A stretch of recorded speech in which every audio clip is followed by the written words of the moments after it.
汽车费油一招解决。最近有很多老铁跟我反映了，说他的车以前只需要5毛钱1公里，现在能开到1块多钱1公里，油耗突然增高了。到了修理厂以后，要求他更换火花塞、清洗节气门、更换机油、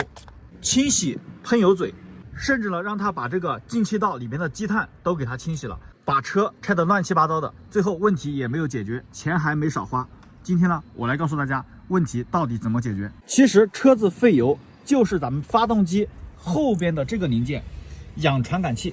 积碳增多造成的。咱们先不要着急更换啊，省得白花冤枉钱。今天我来告诉大家，咱们只需要把这个氧传感器给它卸下来，然后去厨房找一瓶洁厕灵，把这个氧传感器给它浸泡在洁厕灵里边，清洗一下上面的积碳，问题就可以轻轻松松解决掉。我每天都会给大家分享一些实用的用车养车方面的小知识啊。为了防止你需要我的时候找不到，咱们双击屏幕点个关注。